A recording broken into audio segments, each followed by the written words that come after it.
I was number 318, precinct 5.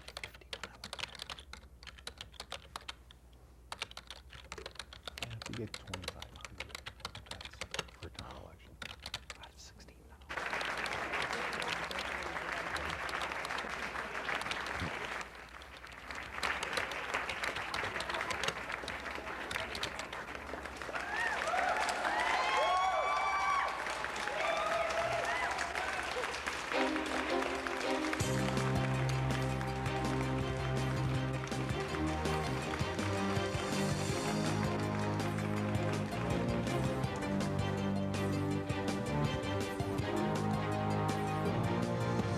Well, good night.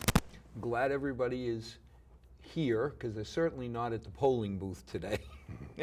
But to the people who are watching, as always, we do appreciate it. Today we're going to talk to somebody who, in a way, you hope never to talk to out on the street. It's kind of like an IT guy. The chief of police is always the one that you hope. Everything is quiet. You know, a bored chief is a happy chief. And a rainy day is a good day. Why don't we start with an introduction in case somebody doesn't know you? I'm Tom O'Loughlin, and I am the chief of police here in Milford. I am in my 13th year here in Milford. I've served as a police chief in the Commonwealth for 30 years. I've been a police officer for 38 years. So, you know, I come here with a little bit of experience, but I've really enjoyed my time here in Milford to the point that, you know, we built a house here and moved the family here. So we were next door in Holliston, and here we are. I built a love for this community. So, and it shows. I mean, when we look at what's going on across the nation,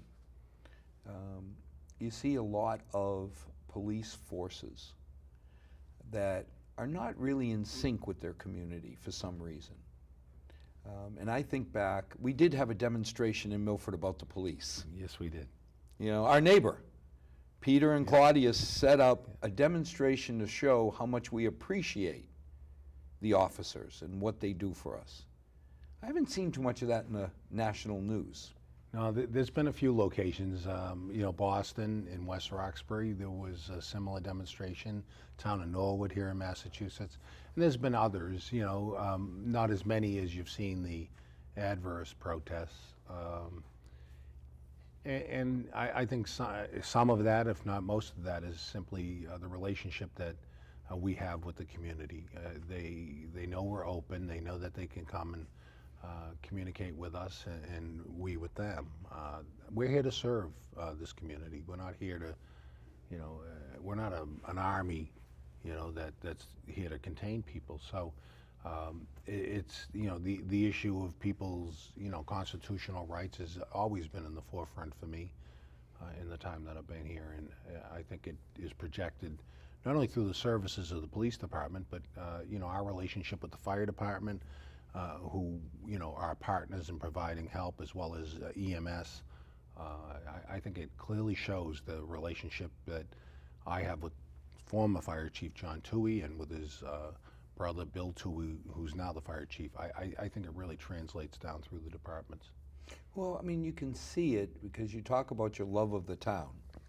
And when you see you, your darling bride, your kids, you can see how much you've got invested in here. And that does seem to permeate throughout the whole organization, at least the officers I talk to.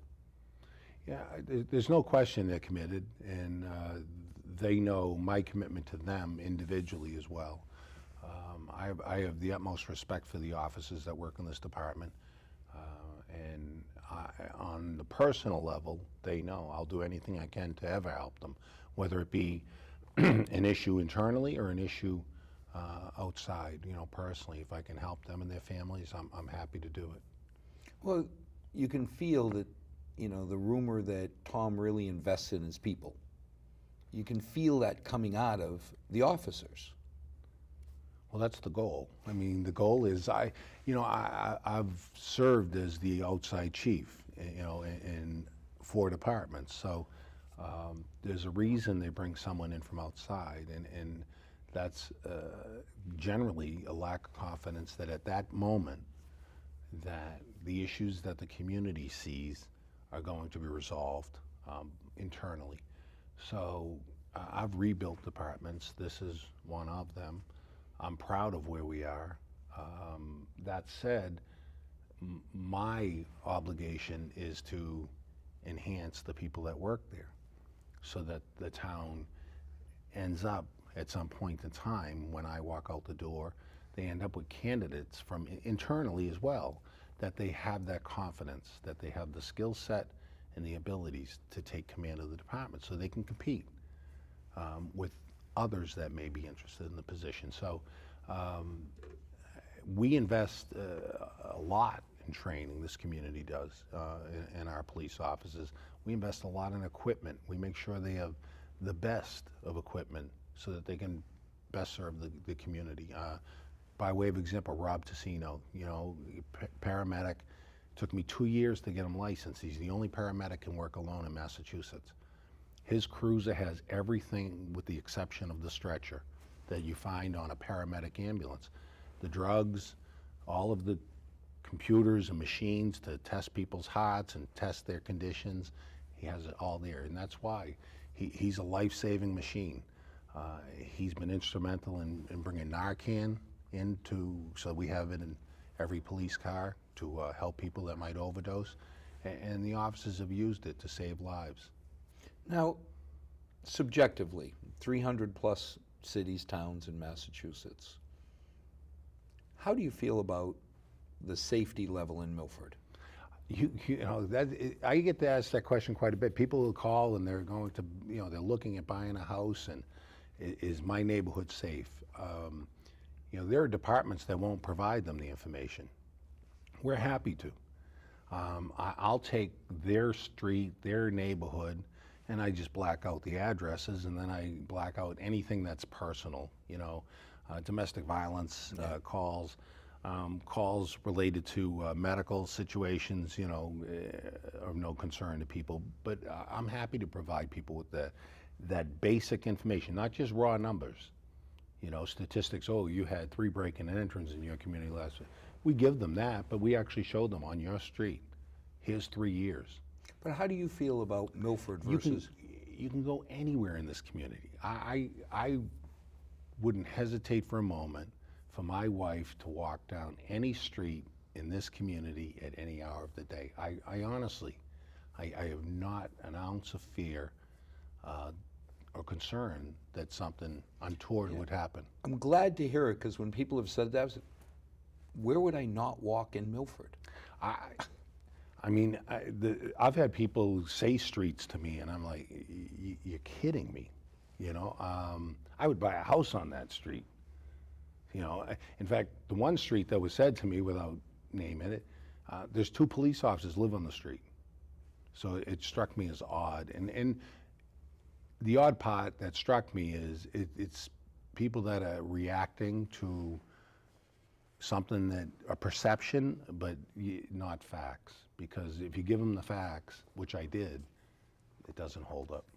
I mean, when we grew up, there was always, you know, the Johnny Carson stick of, you know, Carmack, where he said the 3rd largest per capita drug center. And it seemed to have gone away. But now all of a sudden, you're hearing terms like heroin highway, and how our chief had to step up and help out on the narcotics task force. What's the real situation we're facing? Well, you know, the issue, the epidemic, actually, it's an epidemic, the heroin situation. It grows out of the, you know, prescribing of opiates and things, you know. The pills is where we're finding most of the growth. You know, someone prescribes OxyContin, you know, 80 milligram, and the person becomes addicted. Well, 80 milligrams are selling for $1 a milligram on the street. So you're going to pay between 80 and $100 for that pill. For one pill? Yeah. Heroin, $15, $20. I mean, even cheaper if you're a regular. So therein lies the issue. And the person, they're addicted. They need that high, you know, the pick-me-up. It's not Milford. You know, for a long time it was the drugs would move, you know, Providence, through Woonsocket, through us. Marlboro over to Worcester. No, it's every community. In Massachusetts, the first quarter of this year, there's been 271 overdoses. Holy Deaths. These are people that died. And that does not include stats from Springfield, Worcester, or Boston. Which you would think of the Because 3 higher. Precisely, because their homicide units respond independently of the state police detectives. So even given that number, I mean, which is significant, Milford in that same period, we've seen 2. So the other 269 were elsewhere in the 351 cities and towns. And I'll say to you, the smallest towns, the smallest boroughs, even in Western Mass, are experiencing this. And that's why we put Narcan, we trained our offices, we connected with the hospital, Milford Regional, prior to the state DPH coming out saying we could do it. And then we followed their regulations. We've had the 2 deaths in the quarter. In the same period of time, we've saved 3 times that number.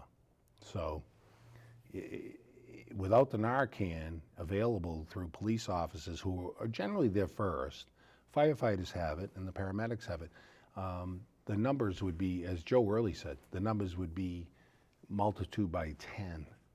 That's how bad this is right now, the amount of heroin that's out there. Now on the enforcement side, as you've seen probably in the newspapers, we've arrested several dealers who are selling heroin, coming from Lowell, bringing it here, phone call, deliveries, and they have their own systems to try to monitor, for police. So it's working with the task force from the district attorney's office, Joe Early. Joe's been super.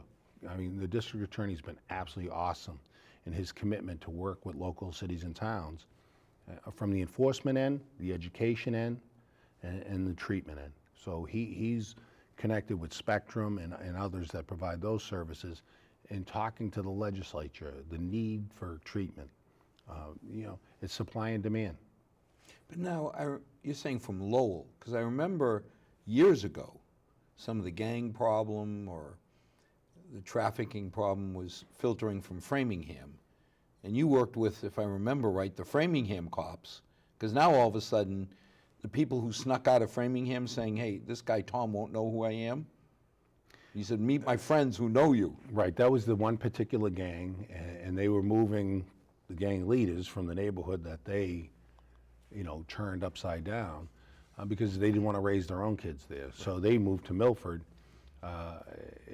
It didn't work well for them because what they found was we had Framingham detectives here, and likewise we had our detectives over in Framingham. So that relationship stands. We still work very closely with Framingham, Marlboro. Those are the 2 larger communities that we tend to get that filtering taking place. But it's been very effective in that regard. The heroin, it's a cartel. So there are controllers and how it gets disseminated. And in our case right now, we're finding much of ours is coming out of Lowell and Boston. But what can you do, Tom? I mean, you think back to the Just Say No campaign, and you think about how many decades ago the war on drugs was declared. Well, yeah, and I think some of those things were misperceptions and attempts to just filter out, get information out to the public and say, oh, look, we're dealing with it. That accomplishes very little. Just say no just doesn't work. We know that. We had the DARE programs. We know that over time, their effect was minimal, if non-existent. So the issue really comes to education, forthright education with young people of, look, this is the end result, and it's not pretty. Secondarily, in dealing with people that are violating law, is enforcing it. So we're doing that as well. And it's not thinking that this is going to be, it's going to end. Right. I mean, this is not a game where you say, Tom, did we win? It's third quarter. When will the game be over? Precisely. I mean, it's very much like an issue, I had come up the other day on the radio with Ed Thompson, and that is prostitution, people coming to the hotels. We monitor it every week. We're on Backpage, we're on the other websites to see, are they working our hotels? And if so, we go and deal with it. So are we gonna stop Wait a prostitution? minute, there's hotels, they tell you? No, we go on, the I advertising. may be naive here, but wait a minute.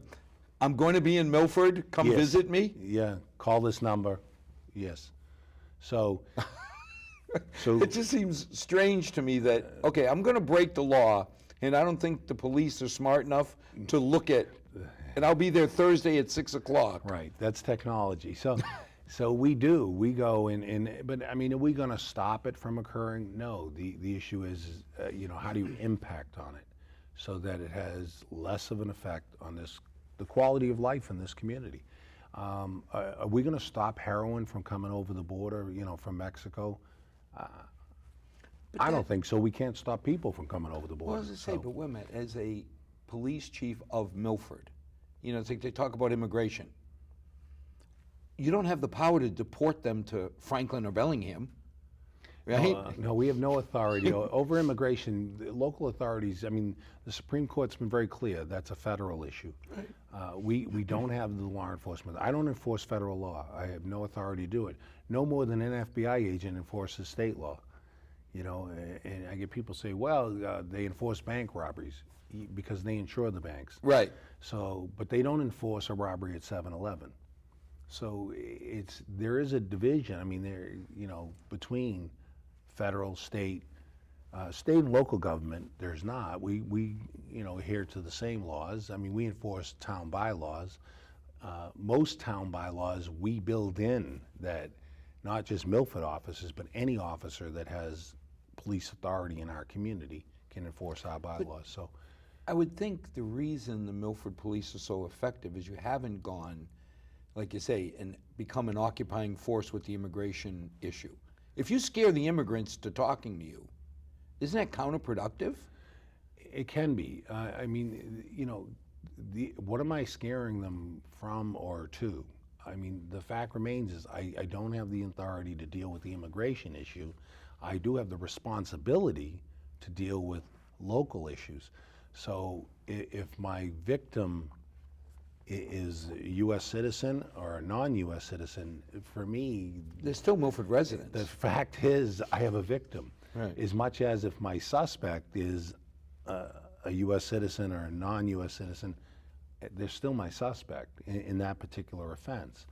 But isn't the biggest goal is to, if I create an issue, I victimize a resident of Milford, isn't your biggest goal to get me in a position where I can't do it to the next one and the next one? That's precisely the point. And if you deal with immigrants in the fashion where they don't trust you, they don't trust that you're going to do the right thing, and they're victimized, it presents that difficulty because they won't come forward. I mean, if you take sexual assaults, we already know they're underreported. If the victims happen to fall into that cluster, that grouping, then the underreporting is even more severe. There's going to be victims after that. And those victims, probability, based on statistics, are going to be United States citizens that live in this community. So I just don't see the value. I mean, I have people say, well, you could stand out on the street and this car goes down the street, that's person, they're unlicensed, I can't look at people and do that. That's unconstitutional. So I'm not going to do Yeah, it. but you said it years ago on a show where you said if we really sealed the borders today, somehow made them impermeable, and started deporting illegal aliens, it would take like 84 years or some ridiculous. It's it's by statistics, the number is phenomenal.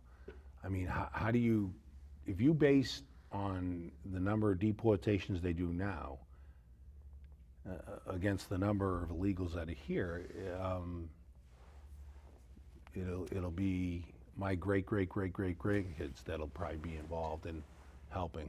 But again, you know, the one thing I can understand is if I want you spending any time, it's on the people that are coming to our country, legal or illegal, breaking the law.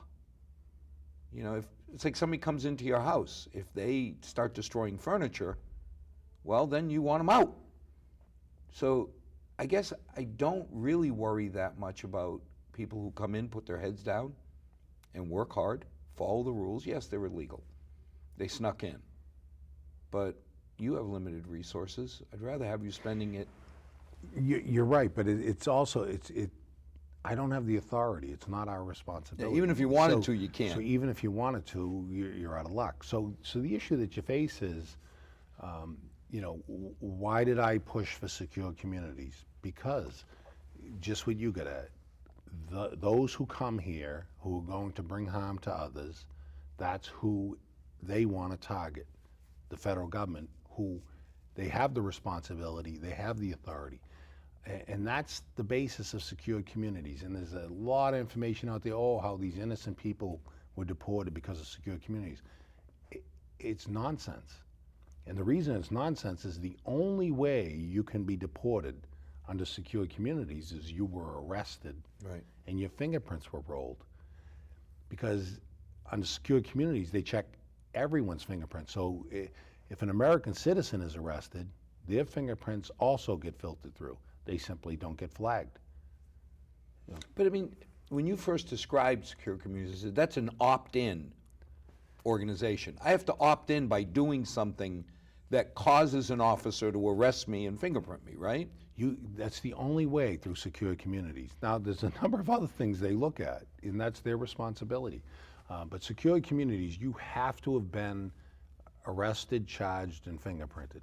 Because, I mean, I think about it, I'm not really worried about any Milford officer bothering me, because I don't intend on breaking the law. I mean, could I get a speeding ticket? Yes, but I don't remember fingerprinting and arresting somebody for a parking violation. It's not happening. So I have to opt in and do something that causes the officer to arrest me and fingerprint me. At that point, I'm kind of saying, haven't I kind of given up some rights of, hey, leave me alone? Well, you can't give up the right that you're an illegal immigrant. Right. So they target, based upon criteria, and the criteria is you committed a serious felony, or you've committed a number of lesser crimes, but you're committing a number of them. Right. So you're becoming an aggravation to the community in which you're either living or staying, to the point that you're drawing attention to yourself. So they're looking at the people that shouldn't be here. Over the years, the people that have given us information on immigrants that are problematic are the immigrants. Well, isn't it statistically valid to say that the illegal aliens who are criminals tend to prey more on their community than others? Positively. And that's, we had an individual here that was wanted for murder in Brazil. Well, it wasn't American citizens that came and told me that. It was Brazilians. And they did so understanding the very real fear that if that was found out, they weren't worried about their safety here. They were worried about their family in Brazil. And frankly, they would kill them for that. But on the other hand, they're coming to you because they're worried that if I have somebody who will commit murder for whatever reason, anywhere, and he's living next door, she's living next door, that's a real threat to me as a Milford resident. Yeah, who wants a murderer living next door?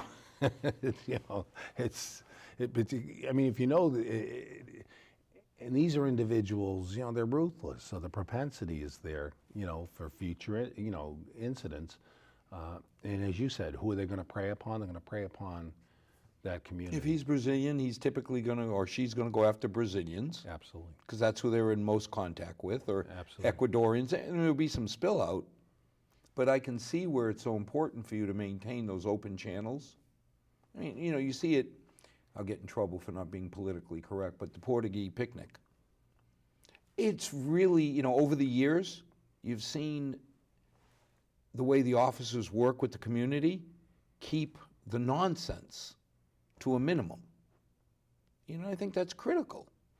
You can't put 10,000 people into an arena for all purposes and Not have one dolt. not have some issues. I mean, you know, there's not a baseball game that's held at Fenway Park. There's not a football game that's held at Patriot Stadium, you know, Gillette Stadium. There's not a concert that's held at any of these forums. You only have to watch the news, in which there aren't some issues in which the police have to intervene. And frankly, probably in greater numbers than what we deal with. You know, for us, I deal with more young people, and I mean people that are even under 21, that coming to the picnic, we're stopping them and corralling them and calling parents to come and take them home. So, you know. But see, Tom, that's the attitude that makes you feel good about the officers. That if you had a good kid who just screwed up once, the officer's calling the parents saying, come take care of your kid. You're giving them another chance. Well, when I interview, you know, one of the questions they ask me is dealing, you know, with young people that cross the line, you know, and we all did and they all do. So that said, you know, my response is very simple. I think there's a number of instances and a number of circumstances that it's not so serious that it's better off dealt in the living room than the courtroom.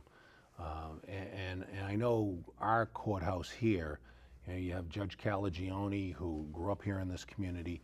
I think he's in full appreciation of that. We do diversion of all kinds of people. Just this past week, I get 3 people that come to our police station looking to do community service, you know, as part of probation. Probation is sending them to us because they know we're willing to work with them. We're willing to help them. There's a benefit to the town too, you know, so I mean, if you need to have the parking lot cleaned at the senior center, well, here are the guys that are gonna clean it. But that partnership and working closely and appreciating that, you know, the judge is doing what he can to have the person pay back to the community without going to jail because it's not so serious that they should, but yet there should be some repercussions to them. There should be some penalty, and it should be very visible. So, and, you know, if you gave me a chance, and like you say, we all remember how perfect of children we were, that we never crossed the line. But if you gave me a chance to say, hey, Al, your son, or hey, Joe, your daughter, yeah, they crossed it, come get them, fix it. Well, that gives me a chance to clean my own house without making it very public and having ugly ramifications. The day that I read that you had to arrest somebody's kid, I'm going to feel like, wow, that must have really been necessary because you gave my kid or my cousin or my friend a chance. If you couldn't give them a chance, it must have been pretty serious. You know, you try to work with families, and you know, there are most instances you can give a kid a chance. I mean, a kid that shows up and they're intoxicated, they've not committed a crime unless they have alcohol with them. Right. That which is already in their system is not a crime. So they're a protective custody, you know, and under the protective custody law, you can take them to the cell, you can keep them up to 6 hours, or you can take them home or to a detox center if there's a bed available, and very rarely is there a bed available, or you can take them to hospital. There are some young people who we get them, and we believe, in talking, because we have firefighters and paramedics there, that they're at the level of alcohol poisoning. So those individuals we send to the hospital, and then contact the parents and say, look, we had to send your son or daughter to the hospital, and we're concerned for their well-being, and here's why. You know, any kid, you know, and people generally, you know, if they deserve a second chance or they deserve a chance, I think you work with them, and I think that the court does as well. And that's where you see Judge Calagione and the clerk, Tom Kerrigan, deferring and saying, okay, you know what, I'm going to give you this opportunity to go do community service. And as I said to you, the interesting thing is they send them right back Right to to the people, you. right back to the people that arrested them to see what we Well, can I do mean, to help You're them. never going to get away, like you say, at any sport event, at any big event. You're never going to get away from the evolutionary challenge people, like a couple years ago where the young man decided to punch a state trooper in the face. Where the logic would come that anything good could come out of assaulting a state policeman, but yet somebody did it. It happens. It happens. But most people that we deal with are okay. There are those. I mean, and frankly, if they didn't exist, I'd be unemployed. So it's no. But there are some individuals What can that you do with this drug thing? I mean, that's I'm working with the district attorney, and he's brought together a task force. The governor brought together a task force, along with the attorney general. They're coming at it at a higher level. I know the attorney general announced the other day that she is starting to meet with the various medical groups about the issue of prescriptions, the issue of giving pain meds to people. I mean, the opiates. I mean, OxyContin is a phenomenal pain medication. I mean, as far as someone that's in severe pain, addressing it. The question comes, how much for how long? Because people end up addicted.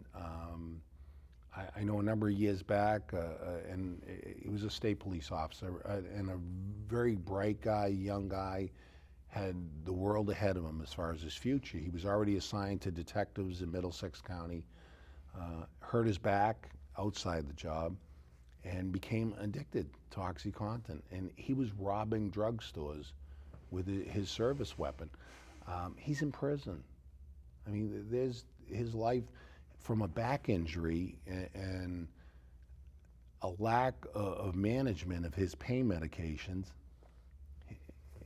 His life flipped like flipping a coin. I mean, $80 a pill. It's amazing to me, because how can anybody, the average person, make enough money? They can't, and they need more than one, and that's why they flip to the heroin. The heroin's cheaper. So if you're doing, I mean, think about this. If you're doing 4 bags at $20, Still $100. you're $80 a day, and that's every day. So besides rent, besides food, you have to come up with another $560. So where do you find your breaking and entrance? Where do you find, people going through people's cars, and stealing their personal belongings to sell them? It all stems right back to the drug issue, and always has. But what can you hope to do? Push it, I mean, keep it from proliferating in Milford? Push it to another town? I mean... Well, I mean, the approach of how do you deal first with demand? So some of it is working with medical professionals, at least that, and that's part of it. It's not, I don't want to put all of this on the doctors that they're creating, because they're not. That's just one piece of the puzzle. There are those people who had nothing to do with taking pain medications, had nothing to do with other than if they were stealing them out of their parents' cabinets, Some of it's education to parents, grandparents. If you have pharmaceuticals that you are expired or you no longer need, don't flush them in the toilet, because they're going to end up in the water. Aquifer. They're going to end right up in our water stream. So CVS donated to us, and they have to other agencies, a vault. So we've collected for years, 4 times a year with DEA. People could bring us pharmaceuticals. You can actually bring them any time of the day to the police station, put them in the vault. It's right in the lobby. No one's going to ask you questions. Nobody's going to discuss with you what you're putting in. There are certain things it tells you what not to put in there. And from there, we then take those and have them disposed of properly. If you have sharps, and this is personal use sharps, so if you are addicted to heroin and you use sharps, they're not illegal now. A person addicted to heroin, from the public health side, they changed the law. They can go into CVS and buy a needle for $25, a syringe needle, to administer the drugs. It's what they do with it afterward. And we're finding them in restaurants, parks, places that you don't want to find them. But even, you got fat old men like me who have to take insulin. Diabetics, bring them to us. I have sharp, it's like. You have a sharps container. Yeah, a little container, you just throw them in. Right.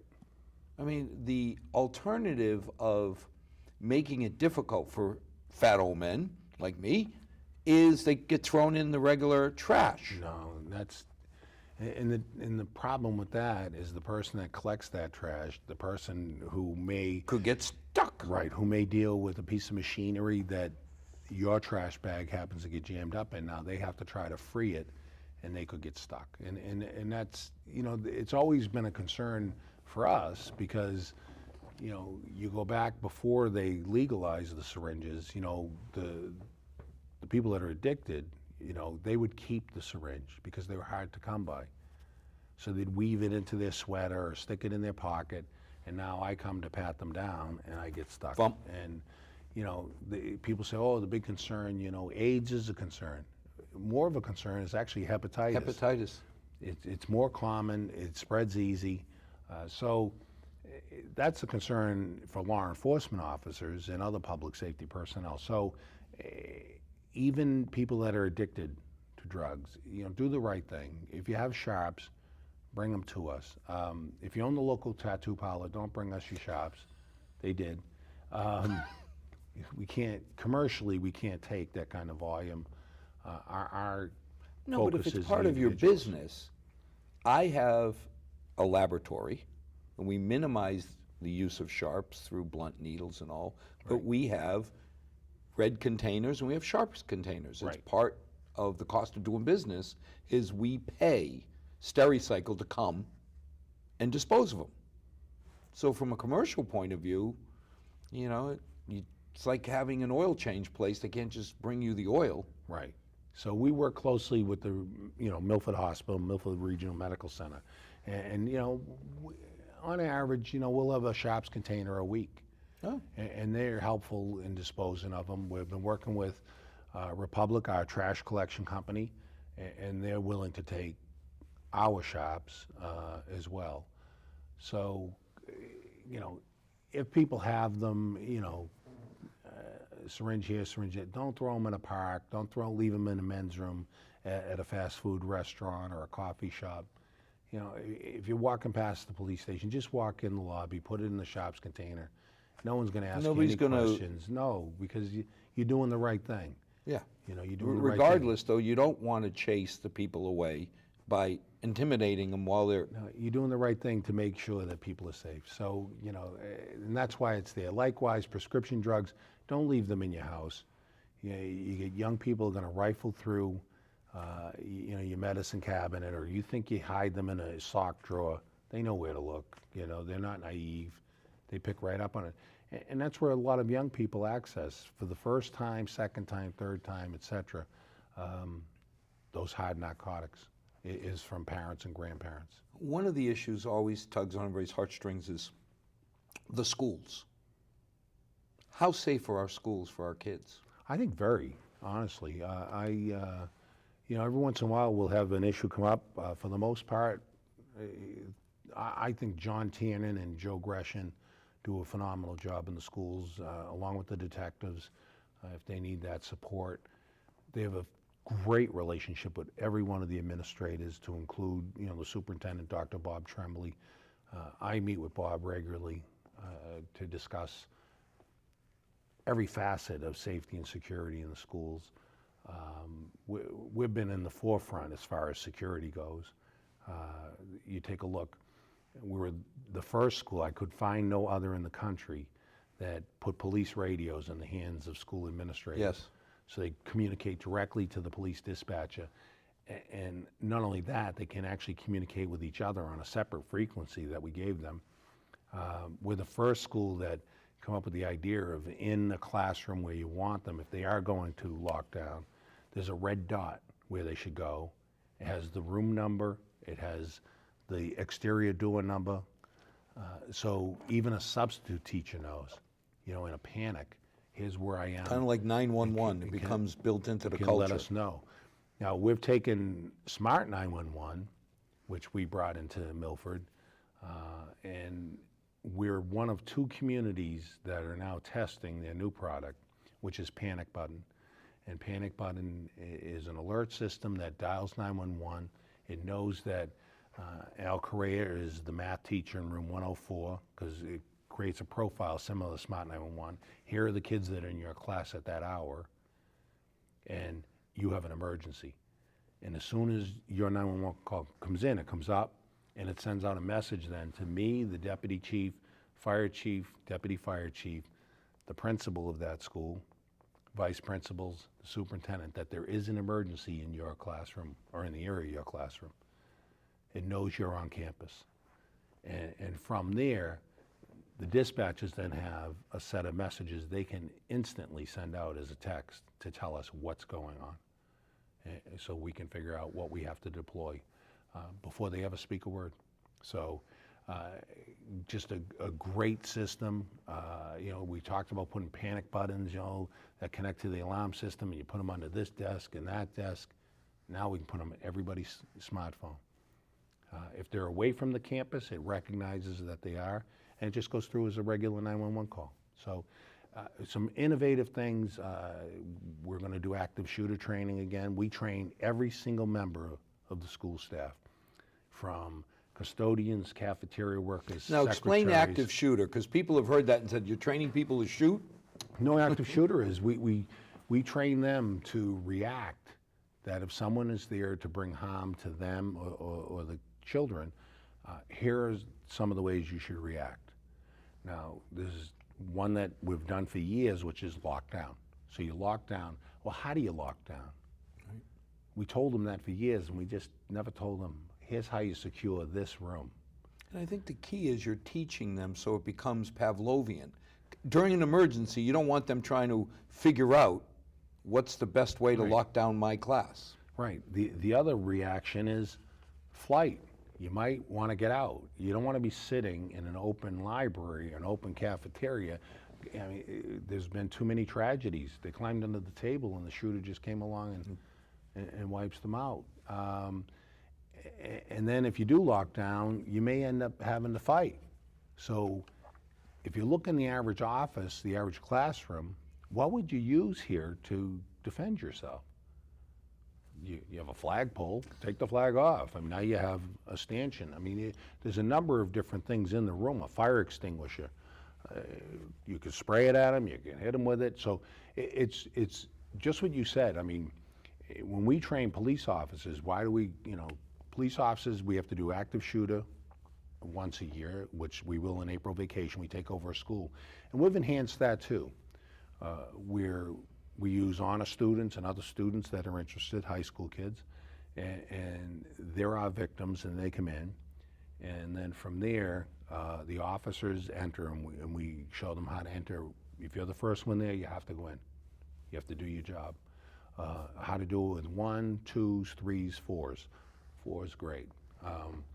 Then we started to introduce a second team where they bring the firefighters and paramedics in with them, so we can start to extract people who may have been hurt. And we recognized that, and it was a year later that they recognized it from the White House and actually put out through the federal government that you ought to think about this training, because police were locking down the facility, yet all these people were hurt and nobody was treating them. They weren't getting the services they needed, emergency medical services. So we're already doing it for almost 2 years. So it's an issue of, for us, we come in, we show all of the staff. The first scenario we did, it was, okay, you're in the hallways, here's how you get out of the hallways, go where you can go. And then secondarily, we did an open area. The cafeteria, it was actually on YouTube. 550 employees and we emptied out that cafeteria.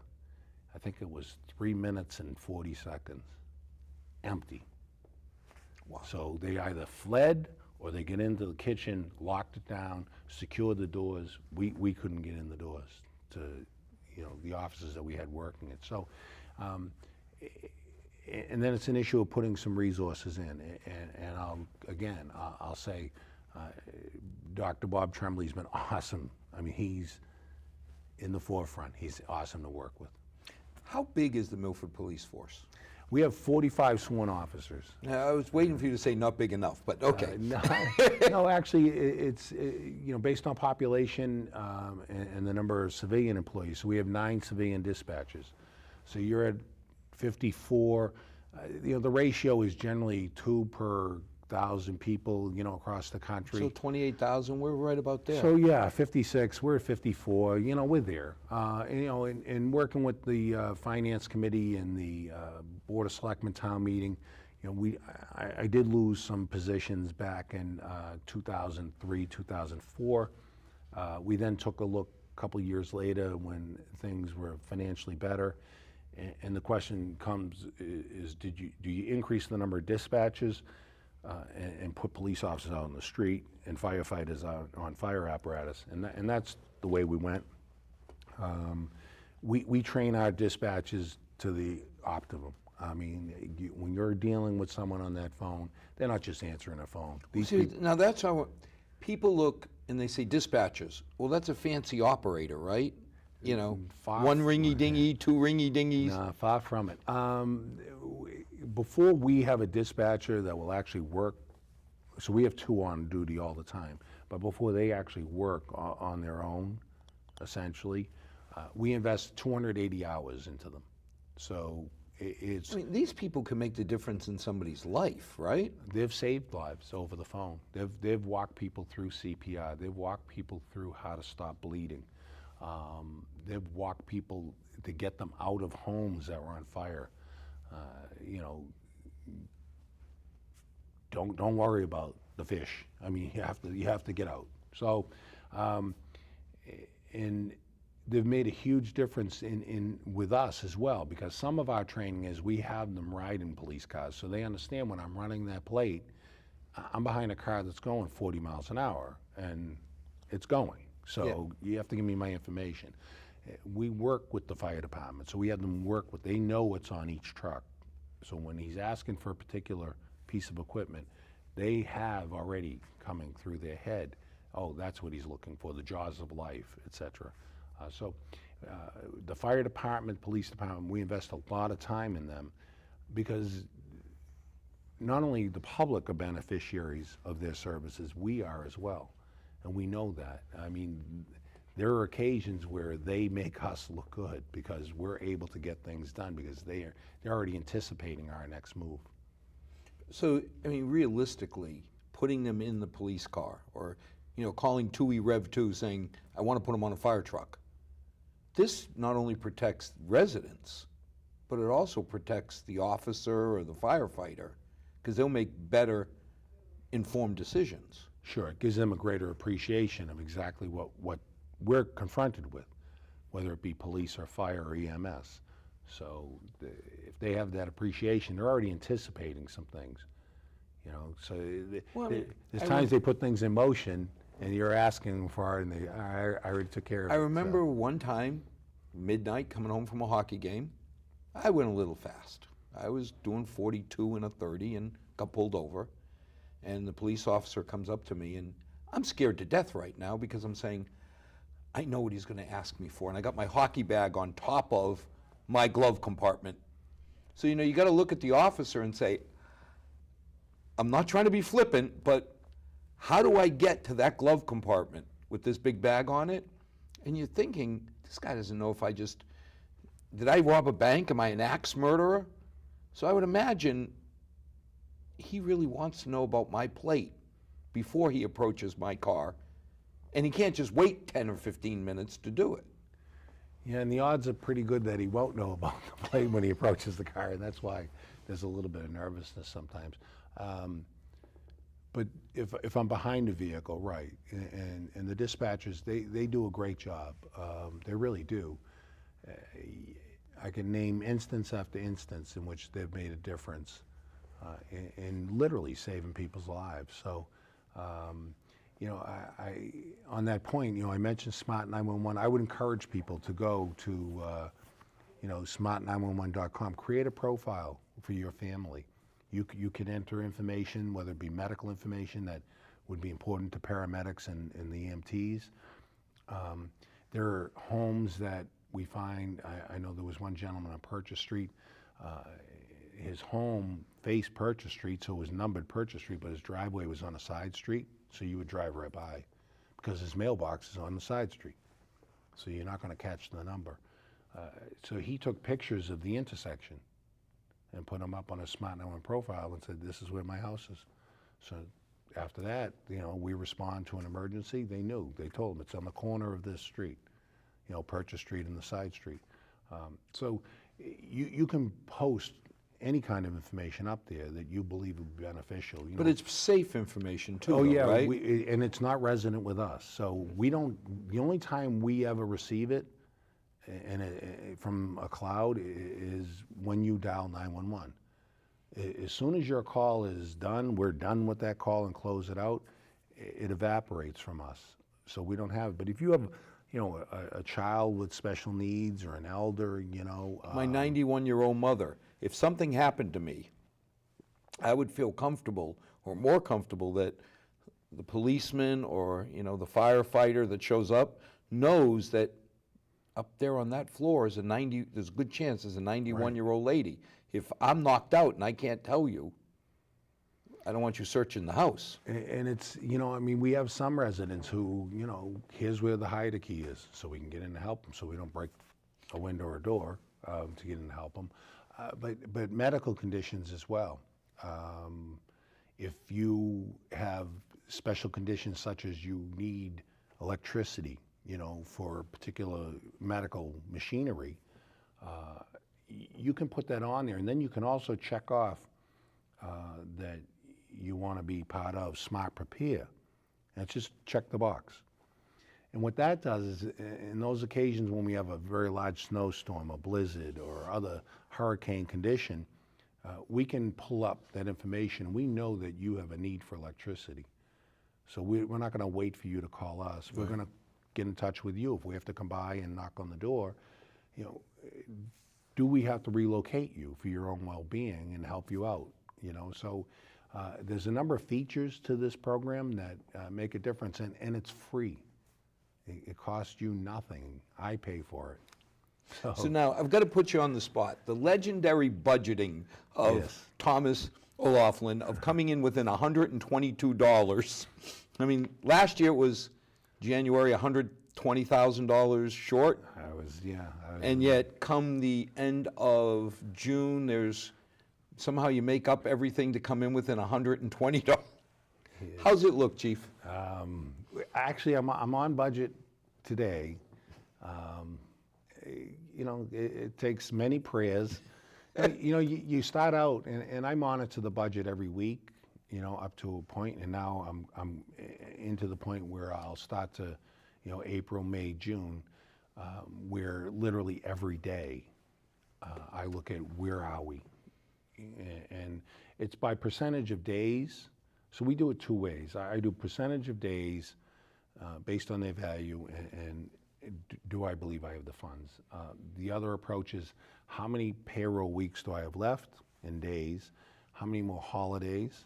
And I know what the value is of those. And do I have enough funds?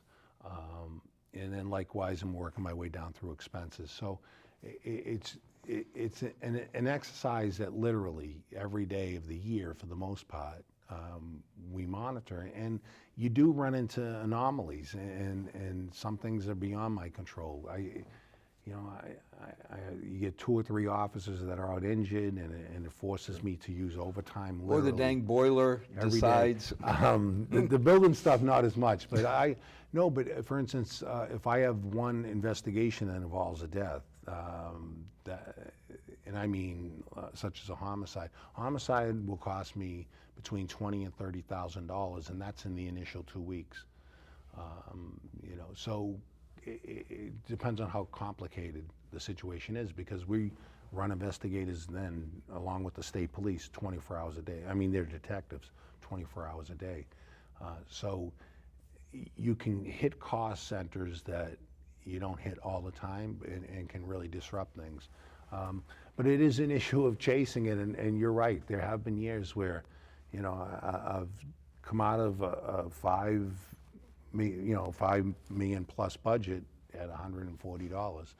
But you also milk, I shouldn't say milk, but you do take advantage of every penny. I've seen grants, I've seen forfeiture accounts, the tasers. Yeah, well, you use, the question comes is you can't supplant, so which means, for instance, my budget, we buy 3 vehicles a year, and we know it's every year, so the finance committee moved it over rather than having it as a capital project. Put it in the budget because it's going to happen.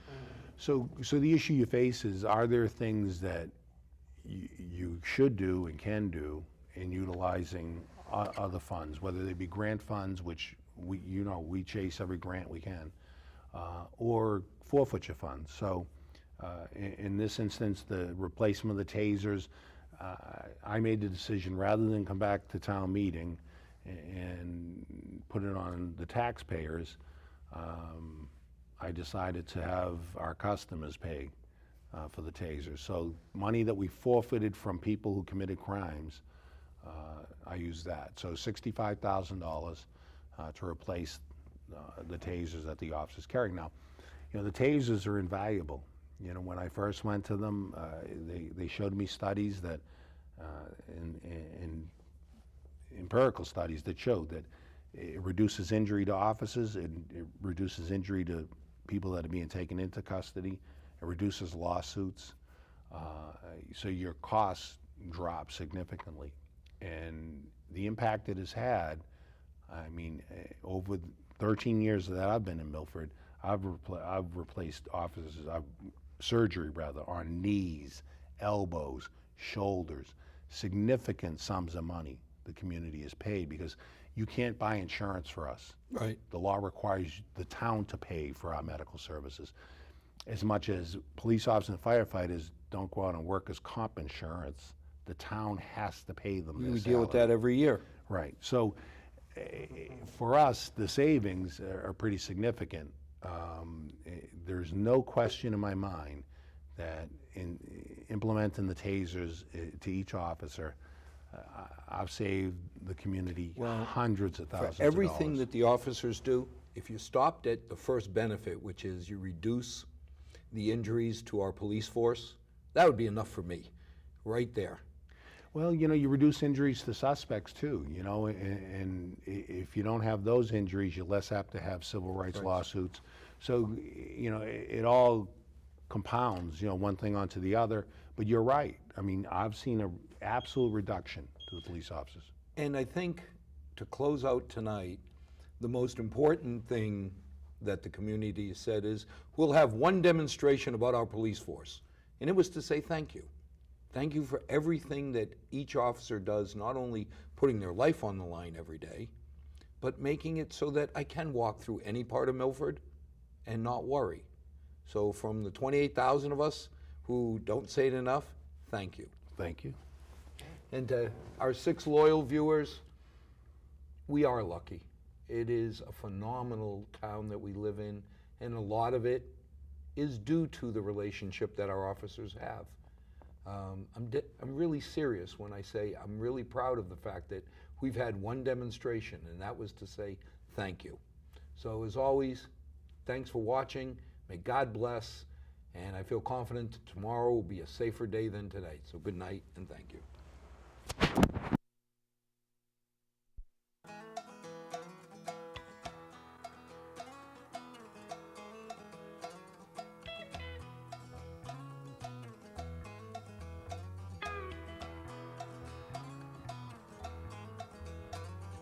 Not too long since I've been home.